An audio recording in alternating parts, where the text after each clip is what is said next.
Arkadaşlar merhaba. Yine araziye indim. Büyük kocaman tarlaya. Burası Ohaya diye geçiyor biliyorsunuz. Burada çok güzel otlar çıkmaya başlamış. Turp otlarını gördüm. Yabani marullar, yağlı marul deniyor veya acı marul diye de geçiyor.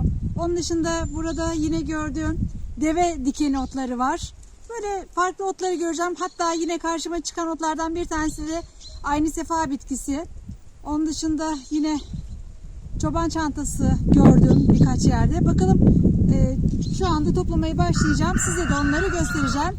Şimdiden sizlere iyi seyirler dilerim. Arkadaşlar Max'in adını değiştirmiyorum. Sizler de zaten çoğunluk olarak dediniz ki eski adı kalsın. Ben de uygun gördüm. Max de güzel bir isim. Fakat soy ismi farklı oldu. Soy ismini sizlere söyleyeceğim. Max'in soy ismi Toprak. Max Toprak oldu. Ve çok da yakıştı. Değil mi kızım? Beğendin sen de. Ama problem şu. Max dediğim zaman gelmiyor. Ama bana da çok düşkün. Hemen kucağıma yat. Yat kızım. Yat anneciğim. Yat anneciğim. Böyle çok hemen gelip bana sarılıyor. Böyle yatıyor yanımda kucağımda. Benimle çok güzel anlaştı. Ben de onunla anlaştım. Ben de böyle bir performans olduğunu bilmiyordum.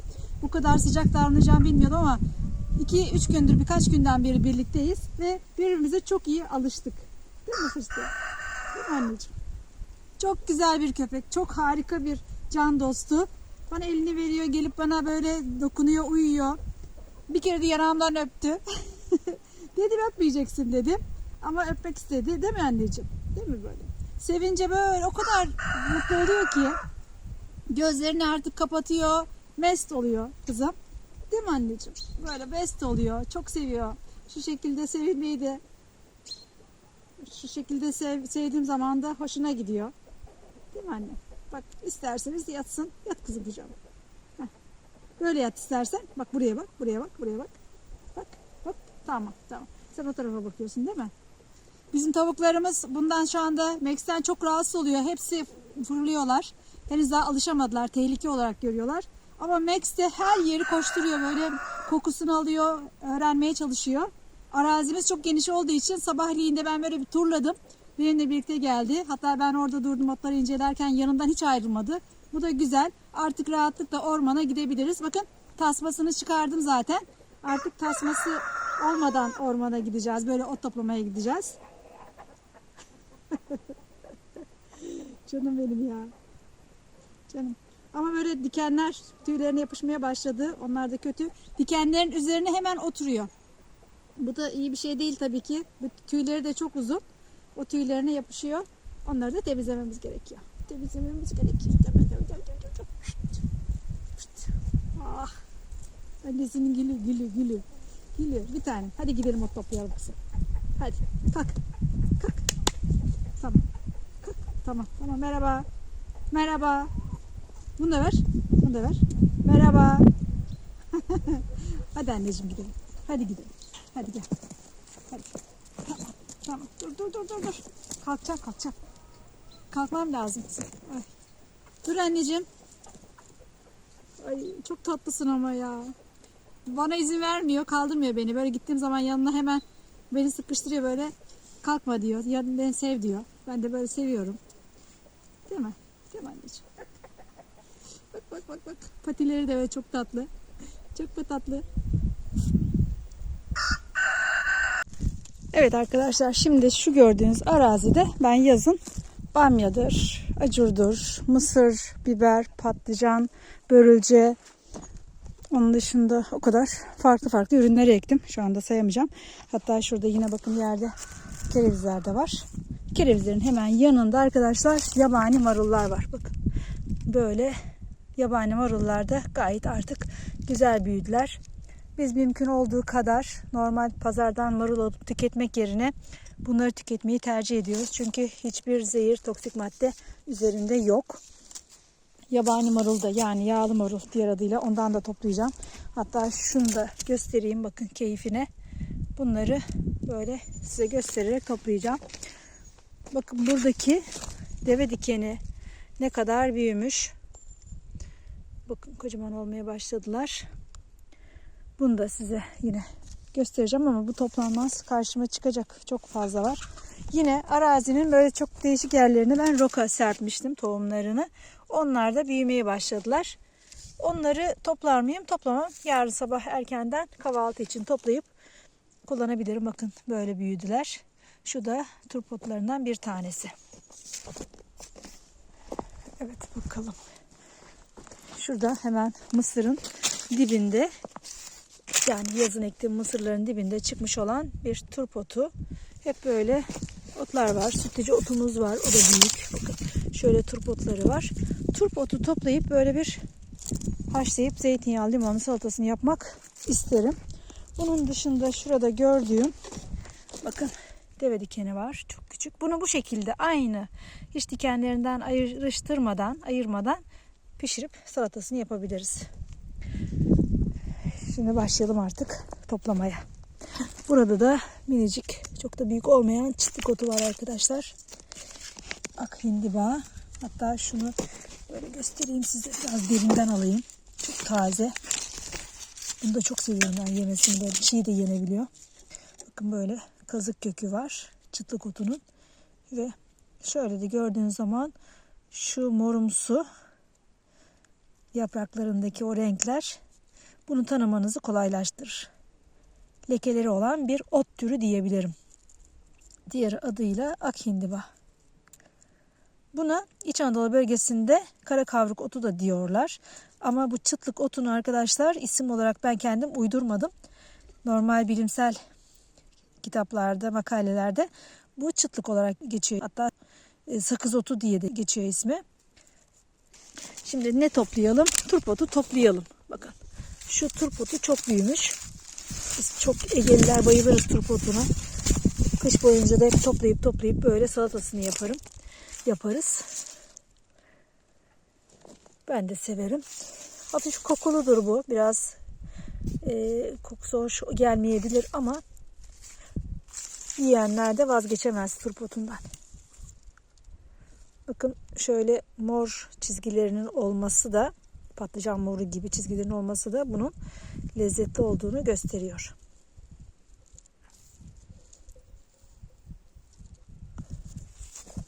Eskiden topladığım otları temizlerdim ama sizin zamanınızı aldığı için toplama işini evde yapıyorum ve bana gerçekten zor geliyor.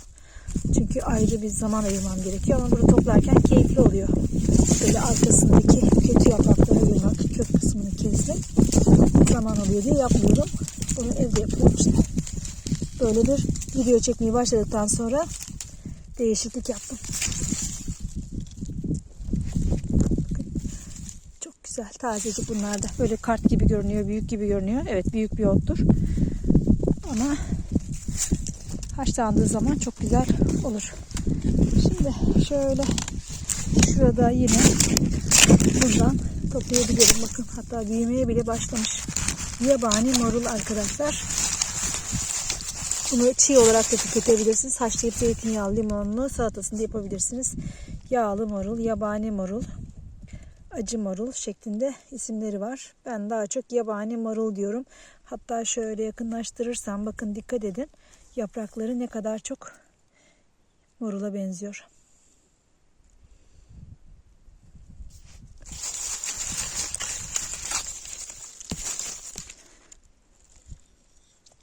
Epeyce de var. Onları da ayrıyetten kullanacağım. Bakın yine şu. Buralar sulandığı için yaz sonuna kadar gayet güzel büyümüşler. Bakın şöyle. Hakikaten çok güzel arkadaşlar, değil mi? Evet arkadaşlar, bakın hemen şurada sütlüce otu, eşek helvasının hemen dibinde bir tane mavi hindiba dediğimiz, benim acımık otu olarak tanıttığım otumuz var. Mavi çiçeklidir. Böyle lila rengi havai mavi çiçekleri vardır. Tüylü acımık otunu size tanıtmıştım. O otla birbirine çok benzerler çiçekleri yönünden. Yaprakları yönünden benzese de aradaki fark şudur. Böyle mavi hindiba otunun yaprakları daha parlaktır. Yüzeyi daha böyle nettir. Güzel görünür. Bakın. Böyle mor çizgileri de olabilir. Şu uç tarafta görebiliyor musunuz bilmiyorum.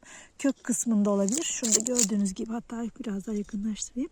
Bakın şöyle mor çizgileri vardır orada. Renkleri vardır. Tüylü acımık ise arkadaşlar böyle mattır. Parlak bir yüzeyi yoktur. Ama birbirlerine çok benzerler. Her ikisi de aynı şekilde kullanılır.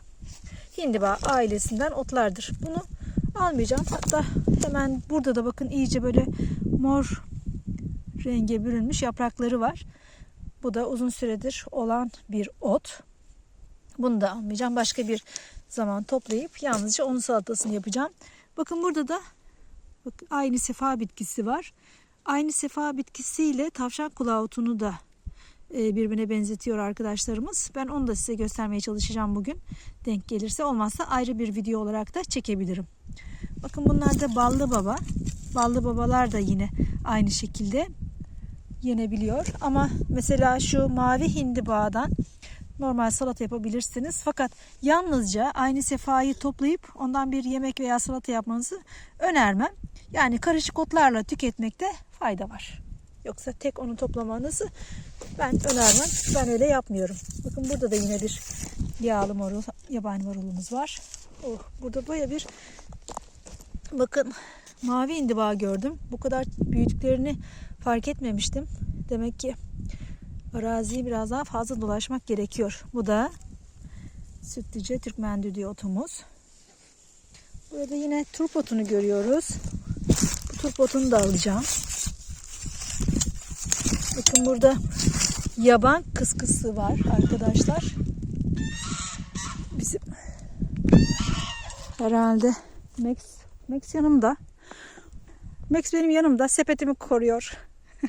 Yanımdan ayrılmıyor artık, hemen böyle oturuyor. Ayrılmaması beni çok mutlu etti. Kazlara bazen böyle şahinler geliyor. Şu çitlerin üzerine konuyor. Bizim kazlara doğru saldırır gibi yapıyor ama kazlar da güçlü. Herhangi bir şey şu anda olmadı. Bizi görünce şahinler kaçıyor. İşte saldırı var mı şu anda, ondan mı ses yaptılar bilemiyorum. Ama Max'ten şu anda korkuyorlar. Bütün tavuklar olsun, kazlar olsun çekiniyorlar ama zamanla alışacaklar. Uyum sağlayacaklarına inanıyorum. Evet, hemen biz kaldığımız yerden turp otumuzu kesmiştik. Burada da arkadaşlar çok minik, bir önceki videomda paylaşmıştım arkadaşımın arazisinde. Bakın çoban değneği diye bahsettiğim, yani bir nevi madımak otunun bir türü. Deli madımak mı diyeceğiz artık, başka mı diyeceğiz bilmiyorum ama çoban değneği diye geçiyor. Buradaki de arkadaşlar yine size tanıttığım bir otumuz. Şu şimdi yağlı marul, yabani marul. Bu da arkadaşlar yaban kıskısı otu. Bakın bunlar da büyümeye başlamışlar. Şuradaki lekeleri görebiliyorsunuz. Böyle beyaz lekeler olur ve yaprakları bu şekildedir. Sivri değildir. Uca doğru hafif bir genişleme vardır. Yaban kıskısı da almayayım. Bugün bu şekilde biraz daha farklı otları toplayayım. Ama turp otumuz da gerçekten çok güzel. Bu bölgede de turp otları var. Ben onları toplayacağım. Şöyle baktığımız zaman araziye bakın arkadaşlar. Hiç böyle ot varmış gibi görünmüyor. Henüz bu tarlayı sürmedik zaten. Öyle olduğu gibi kaldı. Fakat şöyle hiç ot yok. Ama şu ileride kuş otlarının olduğu yerde tamam, bir zenginlik var. Bir yeşillik var. Şu bölgede yok. Ama yakınlaştıkça böyle topraktaki o güzelim bitkileri, otları görebiliyoruz. İşte yine görsel bir şölen benim için de turp otu. Özellikle İzmirliler bu otu gördüğü zaman bayılırlar. Pazardan da alıp kullanırlar. Genelde turp otunu pişirirken daha böyle yumuşak bir otla pişirmek yerine, çünkü turp otunun yaprakları daha kalındır, tek başına pişirmenizi tavsiye ederim. Bakın burada yine bir yabani marul var. Evet. Yine geldi benim yavrum buraya. Yine benim yavrum geldi. Aşkım ya. Beni yalnız bırakmayacak. Çok mutluyum. O kadar huzurluyum ki böyle bir yavrucak. Hele ben böyle büyük köpeklerden de çok korkardım. Korkunç duruyor gibi ama benim için o kadar güzel. Bana da çok alıştı. Eşim daha düşkündür köpeklere. Hep bütün köpekleri sever. Ben dokunamazdım. Bu sefer bir değişiklik oldu bende. Seviyorum. Tabi bu arada gösterdiğimde arkadaşlar yabani marul, yağlı marul. Bakın çok güzel değil mi? Bundan direkt salata yapabilirsiniz çiğ olarak.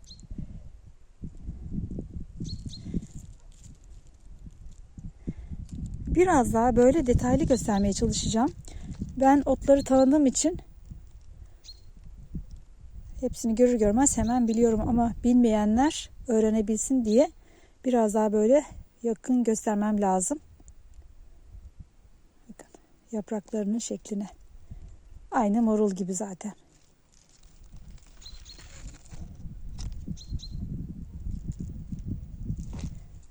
Şöyle gövde kısmını göstereyim. Daha da göstereceğim. Bu da Max'imiz. Max toprak. Değil mi kızım? Max'in hemen böyle burnunun, patilerin yanında başka bir ot var. O otu size tekrar başka bir gün tanıtacağım. Onu daha önce videomda hiç size göstermemiştim. Bakın arkadaşlar burada da böyle rokalar var. Güzel büyümüşler. Artık rokada toplamaya başlayabilirim. Otur kızım, otur sen. Bakın arkadaşlar burada da deve dikeni otunu görüyoruz. Artık dikenleri tehlikeli olmuş. Bunlar batmaya başlamışlar. Tüketilmez ama şuradan doruk çıkardığı zaman, bir sürgün verdiği zaman o sürgünü şöyle dipten kesip kabuklarını soyduktan sonra çok güzel yemesi olan bir yabani ottur. Burada da bir yabani marul var. Onu almayacağım. Biraz daha büyüsün. Şu anda önceliğim turpotu toplamak. Oh maşallah. Şu turpotumuza bakar mısınız? Bayağı büyümüş. Hep böyle yazın sulanan sıralarda çıkıyor bu turpotu. Onun için bu kadar büyük. Yoksa yeni başlayanlar bu kadar büyümezler. Daha küçükler. Şimdi bakalım şöyle biraz daha ileriye doğru gidelim.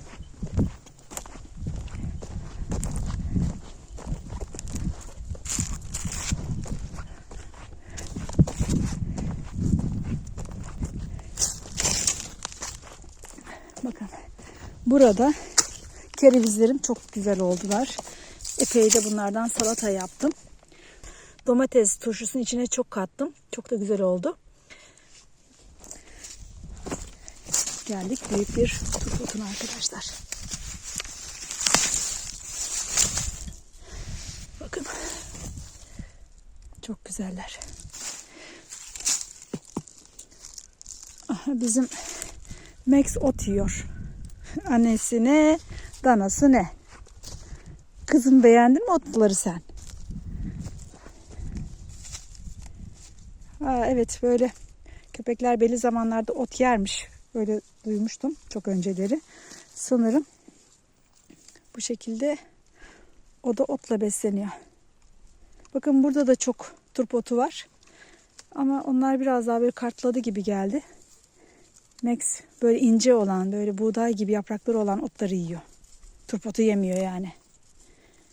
Aşkım, bebeğim, sen neler yiyorsun öyle? Annen gibi otçul musun? Otla mı besleniyorsun? Çok tatlısın ya. Yeni yeni şeyler görüyorum senden. O maşallah. O maşallah.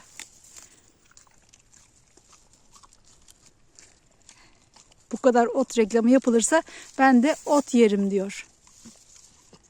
Evet bu kalsın zaten. Buradan bir şey toplamaya gerek yok. Zaten burada sulamayla ilgili sular yaz boyunca taşıyordu. Büyük bir ihtimal ondan o kadar büyüdüler. Bakalım buradan sütlücü otlarını görüyorum. Turpot var. Hemen alalım. Epeydir de turpotu yemedik aslında.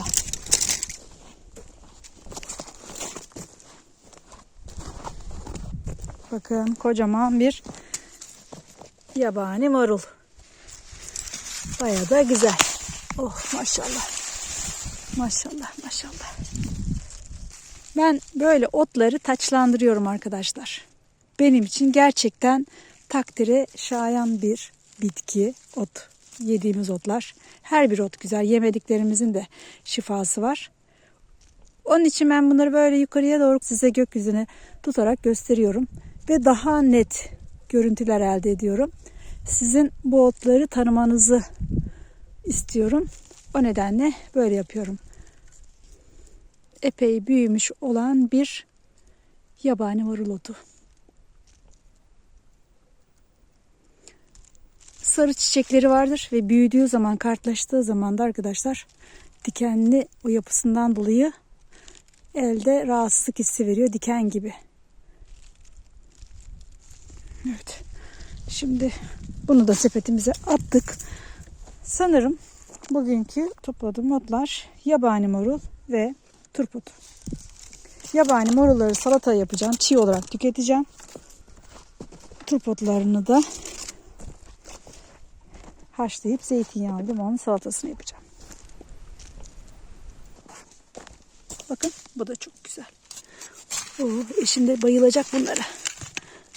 Sen hani diyordu eskiden böyle marul getiriyordun, yabani marul yiyorduk, çok güzel oluyordu. Dedim yok, kaç yıldır olmuyordu. Şimdi bunu götüreceğim. Eşim çok güzel salatalar yapar, yemekler yapar. Eli çok lezzetlidir.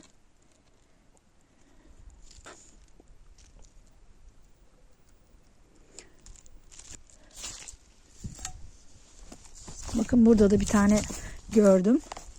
Bu da artık çok güzel olmuş. Büyümüş. Ya çok güzel hakikaten. Bakın bunun da sütü var bu arada. Onu da size göstermiş olayım. Bakın.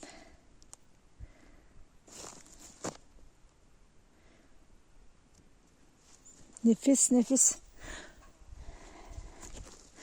Şimdi burada daha önce keçi gübresi getirmiştik. 5-6 yıl kadar oldu. O keçi gübresinden dolayı burada otlar daha fazla çıkmaya başladı. Biz fazla gübre kullanmıyoruz yani. Bunu da birazcık yaydık. Fazla yayamadık olduğu yerde. Dur kızım. Dur. Şimdi buradaki coşkuya bakın. Bakın ne kadar güzel görünüyor. Bakın yabani marul şu anda gördüğümüz. Şu gördüğümüz aynı sefa bitkisi, turuncu renkli çiçek açar. Portakal nergisi ismi de verilir diye daha önce bahsettim ve hep bahsedeceğim. Bu da yine aynı sefa arkadaşlar. Şurada gördüğümüz, bakın bu da aynı sefa. Sütlüce otunun küçük hali. Şu minicik yaprağını gördüğümüz de labada otu arkadaşlar. Ve burada turp otu da var. Şöyle göstereyim. Daha küçükler, kuş otları daha yaygın. Onun dışında papatya arkadaşlar. Şu papatya olacak. Ve yapraklarına dikkat edin. Daha farklı. Kuş otları olgunlaşmış ve şu şekilde toplayabiliriz. Bunlardan salata yapıp bu şekilde çiğ de yiyebiliriz. Böreğini de yapabiliriz. Karışık otlarla da kullanabiliriz. Bakın kuş otları da artık burada güzelleşmişler. Şurada yine gördüğümüz bakın ballı baba bitkisi. Bundan da yine karışık otlarla birlikte toplayıp kullanabiliriz. Şurada yine her ot yenmez. Bana onu da söyledim. Yenmeyen otları da söyleyin diye. Bakın arkadaşlar şurada gördüğümüz sarı çiçek açan bir ottur bu. Bu da yenir diye düşünmeyin. Yenmeyen imam kavuğu adı verilen bir ottur. Sarı çiçek açar. Bunun kök kısmından da öyle ilaç yapılır ama yenmez. Şurada gördüğüm de çok da güzel olmuş. Yapacak olsaydım bakın şunun güzelliğine. Aynı sefa bitkisi arkadaşlar. Çiçekleri de şifalı çay yapılıyor arkadaşlar. Kullanabiliriz. Bunu alacak mıyım? Hayır almayacağım. Biraz daha büyüsünler. Eğer karışık otları toplayacak olsaydım şunları alabilirdim. İleriye doğru gidersem tavşan kulağı otunu görürsem aynı sefayla size onu da göstereceğim. Şurada papatya var. Evet gelincik otu gördüm arkadaşlar. Oo maşallah çok güzel. Oo 2 tane gördüm. Hatta bir tane daha var şimdi göstereceğim. Gelincik otunu da toplayabilirdik. O 3 tane oldu. Bakın burada da bir gelincik var. Şurada da bir gelincik var. Ve boya da bu olmuş. Zaman da geçmiş. Şöyle fazla her yere basmadan keşfedelim. Evet bir aynı sefa. Burada da var. Şöyle. Şöyle. Ah, çok güzel. Otlar artık tamam arkadaşlar. Artık tamam. Ben size bol bol video paylaşacağım. Bakın şu da arkadaşlar böyle mor renkli çiçek açan şahdere otudur. Onun yaprakları, şuradaki de şahdere otu, büyümeye başlamışlar. Şahdereler de büyüyor. Kanalımda şahdere otunu tanıtmıştım. Yine videolarım mevcut ama ben yine de çekim yapacağım. Bakın gelincik otu gördüm. Oh, maşallah maşallah. Şurada yine gelincik var. Aslında çok güzel. Bundan ne yapılır biliyor musunuz arkadaşlar? İlk başta terletme. Harika terletme olur. Böyle bir avuç kadar toplayıp yıkayıp çok fazla bunları parçalamadan yalnızca şu kısımlarından böyle ayırıp bütün bunun bir tarifi var. Yine kanalımda mevcut terletme tarifi var. Şunun güzelliğine bakın arkadaşlar. Bu da çok güzel gelincik otu. Bu baldıran otu arkadaşlar. Zehirli, yenmeyen otlardan bir tanesi. Ne kadar çok benziyor değil mi? Papatyaya veya işte öyle yabani havuç bitkisine. Şu anda yabani havuç bitkisini görürsem gösteririm. Maşallah. Şurada şahdere otunu görüyoruz. Şahdere otuna da benziyor ama şahdere otu mat yapraklara sahip. Ve var ya bizim Max nerede oturuyor? Kuş otlarının üzerinde oturuyor. Aşkım benim güzelliğe bak. Harikasın vallahi. Bu hayatın tadını sen de çıkar kızım. Sen de çıkar. Yine burada biraz daha yakından göstereyim. Hatta geçen paylaştığım videoda deve tabanı otunu yakından gösterin diyen bir takipçim daha vardı. Şu anda adını hatırlayamadım, kusura bakmasın. Bakın deve tabanı otu da bu. Bu da böyle mor lila renginde böyle ebrulice bir çiçeği vardır. Şunlar küçük halleri. Şimdi hatta ben bunu yedim acı diyen arkadaşımız da var. Ben şimdi otlar bana acı gelmiyor arkadaşlar. Eğer size acı geliyorsa böyle birkaç suyunu süzüp o şekilde yiyebilirsiniz. Ay çok güzeller. Maşallah maşallah, bakar mısınız? Of. Of harika. Şu güzelliğe bakın. Şu coşkuya bakın arkadaşlar. Şuradan bir tane alsam mı? Şöyle alayım birazcık. Bakın. Kuş otları. Su gibi bir ottur bunlar. Bunlar ekşi değildir, acı değildir. Böyle sert bir ot değildir. Çok rahat bir şekilde tüketebilirsiniz. Genelde acı yiyemeyenler o şekilde paylaşabilirler. Maşallah burada gelincikler baya bir büyümüş arkadaşlar. Bakın şuralarda hep gelincik var. Çok güzel. Geçen gün aşağıdaki engerek tarlasına patates ektik. Tabii şu yol olarak eşim burayı kullandı. Şöyle geçti. Eyvah dedim, benim kuş otları gidiyor. Sonra arabayla tekrar inmek zorunda kaldık patatesleri taşımak için. Dedim gidiyor benim kuş otları, bir daha olmayacak ama zaten şurada gani o kadar çok kuş otu var ki şu bölgedekiler bile bana yeter. Bakın şu bölgedeki otları toplasam bana yeter. Yani çok ot videosu paylaşıyorum ama sürekli böyle otları tabii yemiyorum çok fazla. Yine burada da labadalar var arkadaşlar. Tohumu dökülmüş hatta. Bakın şöyle. Bunlar tohumdan epeyce büyüyecekler. Evet.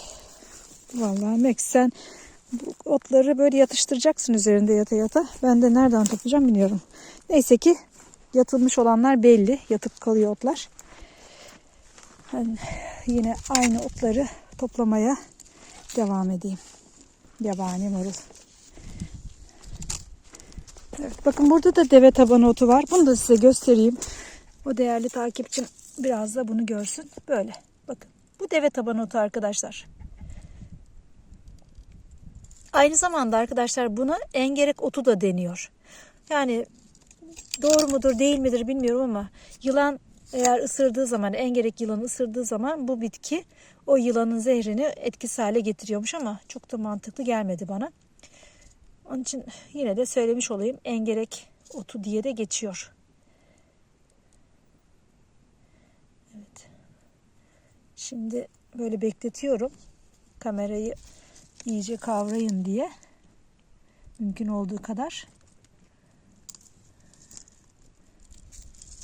Eğer görüntü almak istiyorsanız, fotoğraf çekmek istiyorsanız da ekrandan bu şekilde görüntü alabilirsiniz. Deve tabanı otu, diğer adıyla engerek otu. Devam.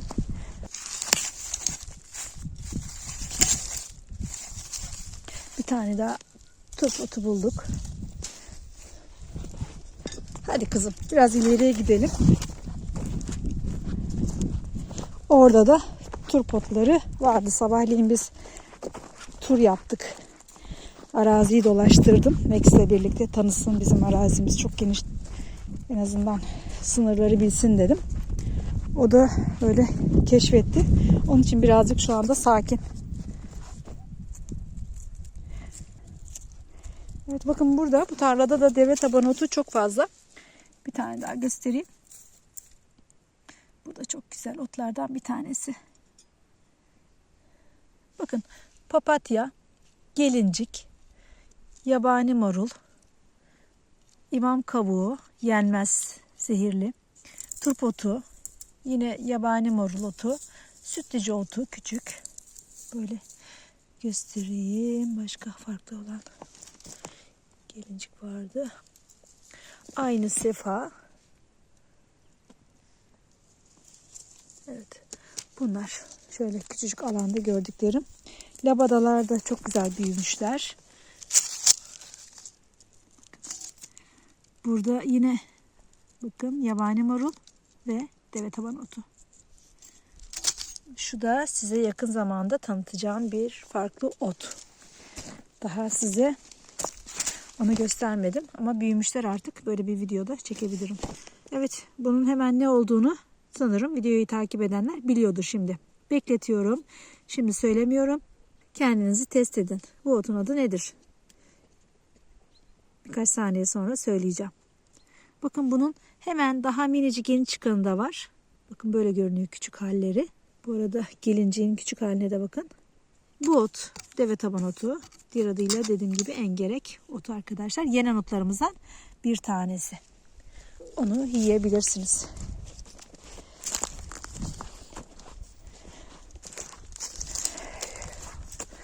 Burada sütlüce otları çok fazla var. Ama sütlüce otunu toplamayacağım. Çünkü geçenlerde bir salata yapmıştık, yedik. Şimdi de otundan salata yapacağız haşlayıp.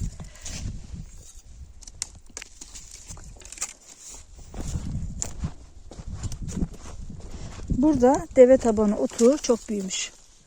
Bakın. Şöyle domatesin dibinde. Hatta bakın arkadaşlar, uğur böceği. Uğur böceği de deve tabanının hemen yapraklarının kıyısında duruyor. Çok faydalı, yararlı böceklerden biridir. Sakın onu bahçenizden uzaklaştırmayın. Bütün böyle yaprak bitlerini arkadaşlar temizler ve bitkinin eski haline gelmesini sağlar. Eğer bu uğur böceğini uzaklaştırırsanız yaprak biti tüm sebzenin hepsini bitirir. Dal şeklinde bırakır. Evet, bakın. Böyle deve tabanı otu. Bu da uğur böceğimiz.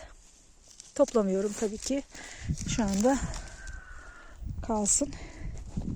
Yalnızca karşıma çıkan otları gösteriyorum. Benden epeyce otları öğrenen takipçilerim var. O yönüyle çok mutluyum, çok sevinçliyim. Şu da turp otumuz. Bunu da alalım. Sepetimiz böyle kabaca doluyor. Ama kabaca. Buraya da kuş otları gelmiş. Bunlar tohum yaymaya başlarsa seneye bu taraflarda da kuş otlarını çok görürüz.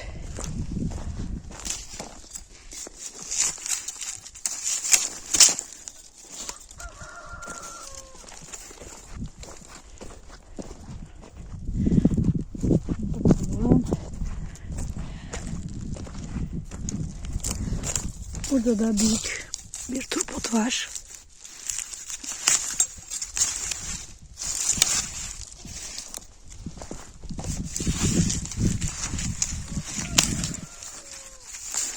Bakın arkadaşlar, Bu da arkadaşlar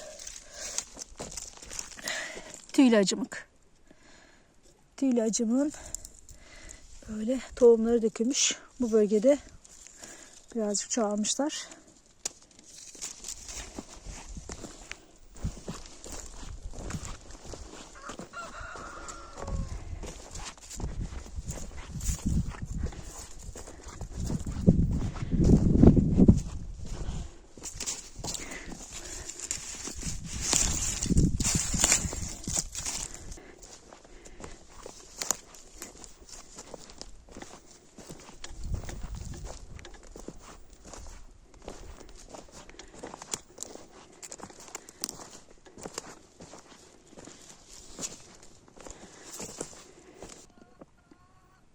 Değil mi bebeğim? Sen Max topraksın artık. Bu toprakların hakimisin. Ne görüyoruz? Bakın. Bakın. Bunun da ne olduğunu biliyorsunuz. Bilenler, beni takip edenler. Bir de şurada var. Onu da göstereyim. Bu da büyük bir örnek arkadaşlar. Kocaman olmuş. Bakın böyle. Tavşan kulağı otu arkadaşlar bu. Şöyle biraz daha yakından.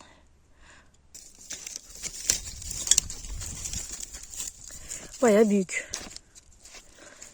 Toklubaşı diğer adıyla arkadaşlar. Az önce gösterdiğim, hemen şurada gösterdiğimde tavşan kulağı otu. Bu bölgede 1-2 kök vardı. Kökler yayıldı ve epeyce tavşan kulağı çıkmaya başladı. Hemen şöyle göstereyim. Bakın tohumlar aşağıya doğru akmış. Otların arasında şöyle tavşan kulağı otları epeyce yayılmaya başlamışlar. Bakın bunların her biri birer kök. Şöyle otların arasında.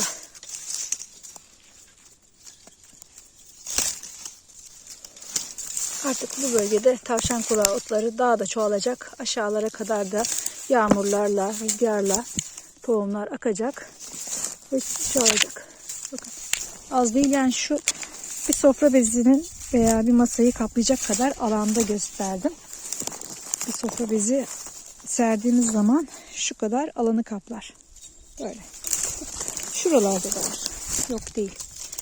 Artık buraya gelip bu ottan toplayabilirim. Toklubaşı otu.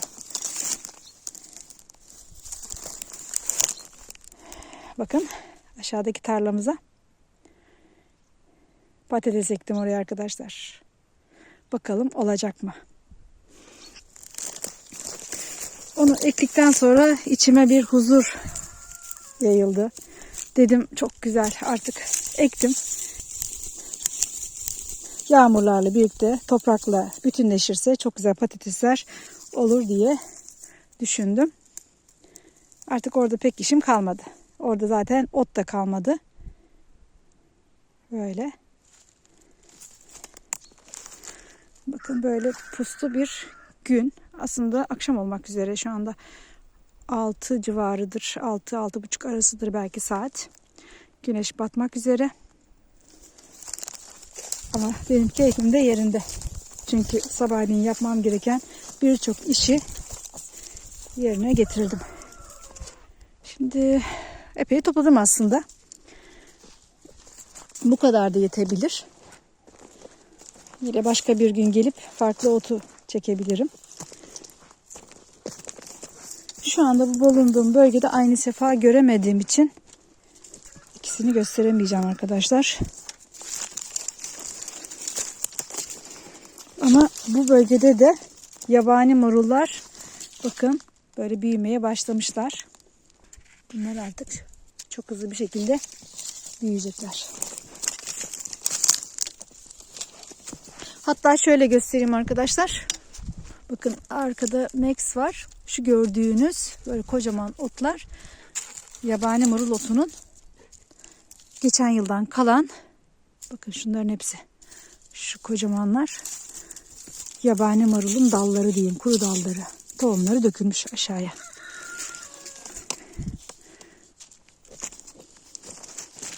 Max yine oturdu. Çok güzel ya, yanımdan hiç ayrılmıyor. Yabani marulun bakın daha toplanmayacak olan küçükleri Bunlar daha biraz daha büyümesi lazım. Ama artık bundan sonra hemen gelip yemeğimizin türüne göre yabani marul toplayıp yiyeceğiz. Bakın burada da domateslerin dip tarafında bayağı tohum yayılmış. Bu tarlayı da hemen sürmeyeceğiz. Şu anda bir şey ekmeyeceğimiz için. Bakın güzelliğe.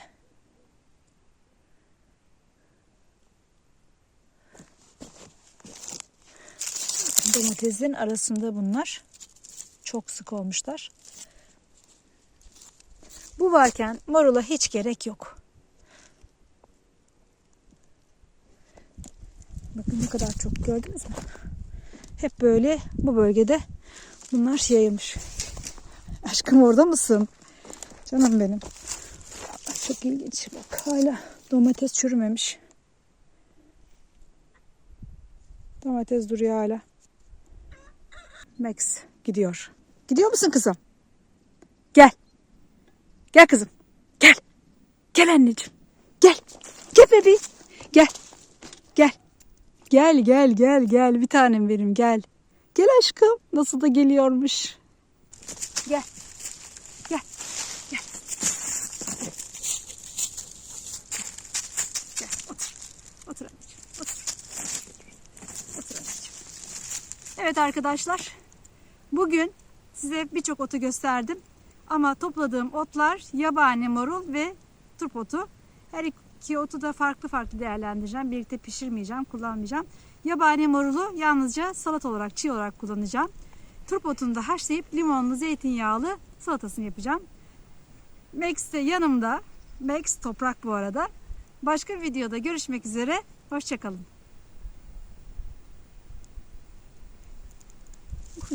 Canım canım canım. Aşkım benim aşkım. Annem. Bir tanem. Gördüğünüz gibi arkadaşlar topladığım yabani marulları böyle güzelce yıkadım. Salata olmaya hazır hale geldiler. Burada da yine turp otları var. Bunları da yıkadım ve parçalara ayırdım. Daha iyi pişsinler diye. Arkadaşlar yabani maruldan eşim bu şekilde bir salata yaptı. Marulu sarımsakla tuzla birlikte güzelce yağla birlikte iyice ovaladı. Ovaladıktan sonra üzerine böyle pancar rendeledi ve tabii ki yenmeye hazır hale geldi. Zeytinyağlı limonlu yaptığım turp salatamız bu şekilde oldu.